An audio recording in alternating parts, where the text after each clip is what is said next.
राहुल गांधी पक्ष तो नालद है यहाँ के विपक्ष हिंदुस्तान के। कई विपक्ष पूछ रहा सरकार से, तो तुम्हारे बाप ने क्या किया, फिर कांग्रेस के बाप ने क्या किया था? तुमने सारी जमीन दे दी, इनकी बाप की कांग्रेस की देन थी, जो सारी कांग्रेस की जमाने में चीन ने जमीन हड़पा ली। और अब मोदी से गुजारिश कर रहे हैं, मोदी तो वो चीज है सारी जमीन लेके और पाकिस्तान को अंदर घुस के मार के आए। मोदी जो है वो डर गए हैं, उन्होंने सरेंडर कर दिया। मोदी डरने वाला है? मोदी डरने वाला? अंदर घुस के दो बेटियों ने काम किया है, जय श्री राम का, अल्लाह अकबर का नाम लेके उन्होंने काम किया है। ये मोदी डरने वाला है क्या? कांग्रेस वाले कहते हैं कि राहुल गांधी ही अच्छे प्रधानमंत्री बन सकते हैं। देखिए, राहुल गांधी अगर प्रधानमंत्री बनते तो आज देश का बेड़ा गर्क हो जाता, और मुसलमान जितना, और इन्होंने मुसलमान को दबाने का काम किया, मुसलमान और दब जाता। ये तो सिर्फ राहुल गांधी लेकर आ सकते तो इनके बाप के जमाने में क्यों नहीं लेके आए? अरे मोदी जी कब से हैं बताइए, मोदी जी कब से हैं? आपको पता है मीडिया से मोदी जी कब से आए? और ये 70 सालों से काम करता है पीओ के, जब क्यों ना लिया आपने? ना तो ये पीओ के ना कुछ करने, कांग्रेस कुछ नहीं कर पाएगी, ना इन्होंने किया, सिर्फ मुसलमानों को बेवकूफ़ बनाने का काम किया है और मुसलमानों को कहीं ऊपर लाने का काम किया मोदी ने किया है, देश के प्रधानमंत्री ने किया है। और हम फकर से कहते हैं यहाँ के मुसलमान हम सेफ है और अच्छी जगह सेफ है। और कांग्रेस ने जो हमें दवा पिलाई थी जहरीली, वो हम उतर चुके हैं। मोदी की हम माला जपते हैं। राहुल गांधी प्रधानमंत्री बनेंगे? अरे वो पहले मुख्यमंत्री अपने किसी को बना ले ढंग से, जब तो देश चलाएंगे वो। अगर बीजेपी कट्टरवादी होती तो मुसलमानों को 14 से लेके आज तक कोई योजना नहीं मिलती, मैं कहना चाहता हूँ। और ये चलाना वीडियो 2014 से लेके अभी तक मुसलमानों को कोई चीज मिलती नहीं, उसको कहते हैं आप कट्टरपंथी, उसको कहते हैं आप ये हिंदुत्व की पार्टी है। कमाल कर दिया, गुमराह कर रखा है मुसलमानों को इन 3-4 टिल्लो ने गुमराह कर रखा है मुसलमानों को। मुसलमान गुमराह होने वाला नहीं है। तुमने हमें जहर खिलाया था हमारे बाप दादा को, वो हमने मोदी की माला जब के हमने वो जहर काट दिया है।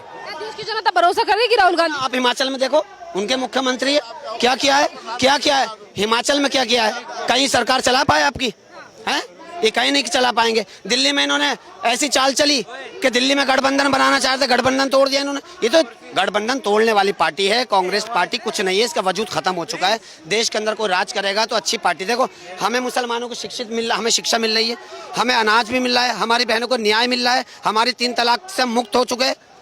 जिसका बेटी होगी ना वो दर्द जानता है। राहुल गांधी की ना तो बेटी है और एक बहन है, उसको सम्मान करते नहीं है, बे औलाद कोई है नहीं, तो सम्मान बेटी का दर्द क्या है? इसलिए मोदी, इनका काम ही सुबह को यही 5 बजे उठ के मोदी को गाली देना। मगर जितना गाली दोगे, कहते नहीं आपने कहावत सुनी होगी, जितना गाली दोगे आदमी उतना फलता है। तो मोदी जी फल रहे हैं। अहमदाबाद प्लेन क्रैश को भी लेकर कह दिया मोदी जी इस्तीफा दे दे। मोदी जी इस्तीफा दे दे? अरे तुम इस्तीफा दे दो, तुम कैसे विपक्ष हो? तुम्हें तो साथ देना चाहिए। जो मर गए तुम उनकी लाशों पर हंस रहे हो, ये विपक्ष है? ये इससे बढ़िया तो और मुल्क के दुनिया के विपक्ष है, एकजुट खड़े हैं। यहाँ का विपक्ष सरकार से ही पूछ रहा है, तो ये विपक्ष नहीं है बहन जी, विपक्ष नहीं है। ये सिर्फ गुमराह करने वाले, ये विपक्ष नहीं है। देश का प्रधानमंत्री मोदी जी ने काम किया है, कर रहे हैं। और हम फकर से कहते हैं आपके चैनल के द्वारा, भारत का मुसलमान नहीं डरता है। भारत का मुसलमान मोदी जी के राज में सेफ है। और अगर कहीं भूल के कांग्रेस कभी आ गई तो मुसलमान की स्थिति बहुत बेकार हो जाएगी, बहुत बेकार हो जाएगी। राहुल गांधी प्रधानमंत्री बन गए तो क्या करो? देखिए, राहुल गांधी प्रधानमंत्री, पहली बात तो मैं आपको मिठाई का कहूंगा नहीं, मैं मिठाई आपको सिर्फ मोदी जी के नाम पे दूंगा कि मोदी जी प्रधानमंत्री रहेंगे। अगर उनकी उम्र एज हो जाएगी तो हमारे योगी जी आएंगे। और योगी जी वो शख्स आदमी के पाकिस्तान पे, बांग्लादेश पे रहम करने वाला शख्स नहीं है, और हम भी उनके साथ हैं। योगी जी को लेकर आरोप लगते हैं कि योगी जी मुसलमानों से नफरत करते हैं, बुलडोजर मुसलमानों के ऊपर। देखिए एक मिनट, मैं बात देता हूँ। मुसलमान आज वहाँ सेफ है, और जिसने मुसलमानों जो गुंडागर्दी करने वाले हैं, जमीनों पर राज करने वाले, जमीनों पर कब्जा करने वाले हैं, मोदी जी ने उनकी खाट खड़ी कर दी। उसमें चाहे कोई भी मजहब का आदमी हो, हमें डर नहीं है, ना हम करते हैं, ना हमें डर है किसी बात का।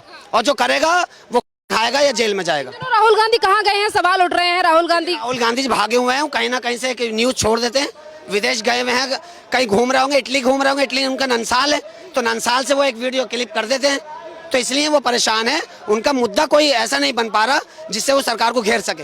वो खुद गिराए हैं, ना उनकी कुछ बस की है।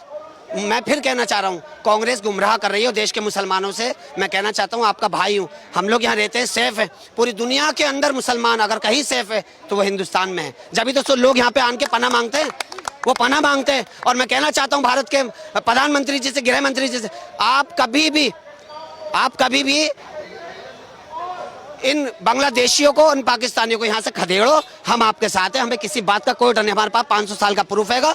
हमने अपने भारत को अपना माना और मानते रहेंगे, इसके नहीं मर जाएंगे, मिट जाएंगे। और दूसरी बात, जिनके दिलों के अंदर पाकिस्तान का बांग्लादेश का खून है, वो बांग्लादेश चले जाएं, पाकिस्तान चले जाएं, मैं ही कहना चाहता हूँ। जैसे बांग्लादेशियों को निकाला जा रहा है तो इस पर भी सवाल उठाए जाते हैं, बुलडोजर से दिल्ली में एक्शन होता है तो उस पर भी केजरीवाल की पार्टी सवाल उठाती है। बांग्लादेश में क्यों सवाल उठा रहे हैं वो लोग? क्योंकि इन्होंने तो लाए हैं, ये लाए हैं और हम भगा रहे हैं। मतलब मैं मुसलमान यहाँ का, भारत के मुसलमानों के, मेरी तो नौकरी नहीं है और ये लोग छुपके आन के यहाँ पे और भारत से नौकरी ले लेते हैं। तो इस सबसे बड़ा गद्दार तो ये है और कांग्रेस की देन नहीं है। मैं फिर कह रहा हूँ कांग्रेस की देन नहीं है। तो आम आदमी पार्टी प्रोटेस्ट करने की बात कर रही है। देखिए आम आदमी पार्टी का वजूद खत्म हो गया, उसका नाम मत लीजिए आप मेरे सामने। हम नहीं मानते, हम अगर देश के अंदर रहते, देखिए अभी भाई साहब ने कहा था सतरंगा ही देश है हमारा और सतरंगी बहुत खूबसूरती है हमारे देश के अंदर। और मुसलमान मैं कहना चाह रहा हूँ सब बीजेपी में आ गए हैं, अब उनको पता चल गया कौन हमारा रहनुमा था कौन नहीं। आज भी हम भारतीय जनता पार्टी को मुसलमान वोट नहीं देता था और आज सब कुछ मिलता है, तो फिर आ रहा है ना मुसलमान, सोच उनकी बदल गई अब मुसलमानों की। यार हम बीजेपी को वोट नहीं देते फिर भी हम लोगों को सब कुछ मिल रहा है, तो अब मुसलमान जो है वो सेफ है, उनको पता चल चुका कौन हमें घुमा रहा था, कौन हमें हमसे चाल चल रहा था। तो कहाँ से हैं आप?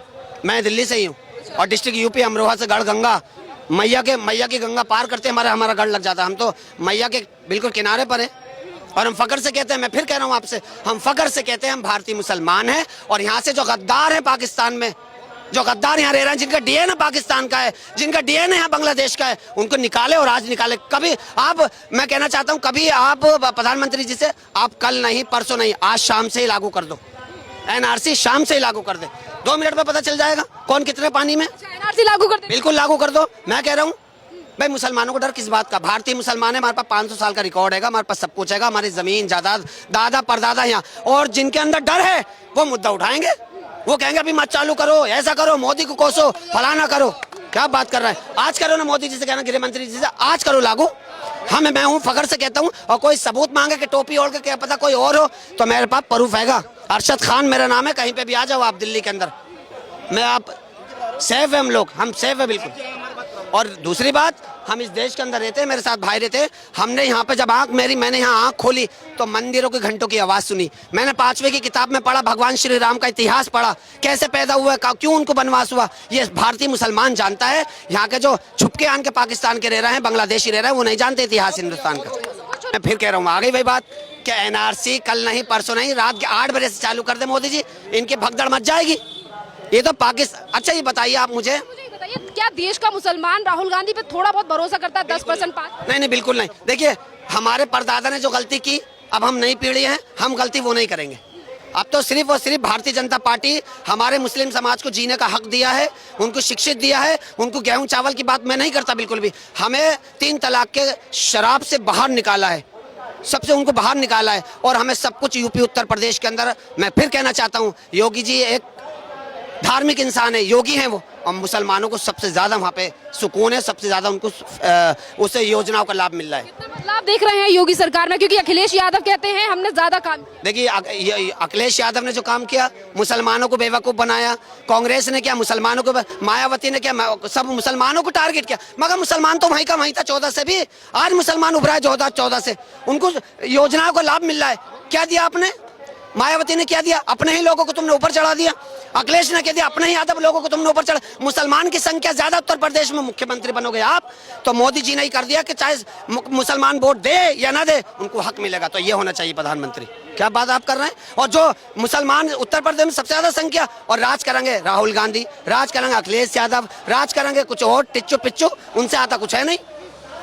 क्या बात कर रहे हैं आप? मौका नहीं आएगा मतलब? देखिए मौका नहीं आएगा। और फिर मैं एक बार कह रहा हूँ, फिर आपसे इस बार कह रहा हूँ, मुसलमान हिंदुस्तान का नहीं डरता है, मुसलमान हिंदुस्तान का उसके साथ है जो मुसलमान की सेफ करेगा। और आज मुसलमान वक्फ बोर्ड का अधिनियम लेकर आई सरकार, उस पर वक्फ बोर्ड का भी मैं कहना चाहता हूँ, फिर आ गई वही बात। वक्फ बोर्ड अगर सरकारी जमीन पर किसी ने कब्जा कर रखा, और आज मुसलमान मस्जिदों में चंदा मांग रहा, क्यों मांग रहा? मैं कहना चाहता हूँ, मुसलमान मस्जिदों में चंदा मांग रहा कि हमारी मस्जिदों में छत नहीं है। ये सब मुस्लिम पर्सन लॉ बोर्ड की है। आज मुस्लिम पर्सन लॉ बोर्ड जाग रहा, जब उनकी जमीनें खिसक रही है। ओवैसी साहब यूं बोला उनकी जमीनें खिसक रही है।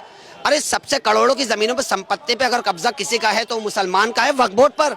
इसलिए हम जो गरीब मुसलमान है, मुसलमानों का हक छीनने के लिए ये कानून लेकर, मुसलमानों को हक मोदी जी ने कह दिया। जिस मुसलमान के घर नहीं है देश की आजादी से लेकर आज तक, तो उसको वो घर मिलेगा, उसकी जमीन पे हक है। वो अल्लाह की जमीन है, उसको ही मुसलमान को मिलेगी। सरकार पर भी इसी तरीके से मैं कहना चाहता हूँ, अल्लाह की जमीन पे, या जब हम रहते हैं यहाँ के मुसलमान हिंदू मुस्लिम इकट्ठा रहते हैं, तो वक्फ बोर्ड की जमीन पे हिंदू भाई का भी उतना ही हक है, मुसलमानों का भी उतना हक है। और जो हिंदू भाई हमारे रोड पे सदियों गुजर गए, रोड पे रहते हैं, जो मुसलमान रोड पे रहते सदियों गुजर गई, उन दोनों भाइयों को वक्फ बोर्ड की जमीन पे बसाया जाए, मेरी ये प्रार्थना है योगी जी से, और यही होने वाला है। यही सरकार पे भी यही आरोप लगाए जाते हैं कि वो भी मुस्लिम विरोधी हैं, गरीब विरोधी। देखिए, अगर मुस्लिम विरोध होती रेखा जी, तो दिल्ली के अंदर मुसलमानों को अनाज नहीं मिलता। मैं कहना चाह रहा हूँ, मुसलमानों को अनाज मिल तो रहा है, फिर कहते हैं रेखा जी वो है। रेखा जी ने सबसे ज्यादा सम्मान दिया है अगर मुसलमानों को दिल्ली के अंदर दिया है।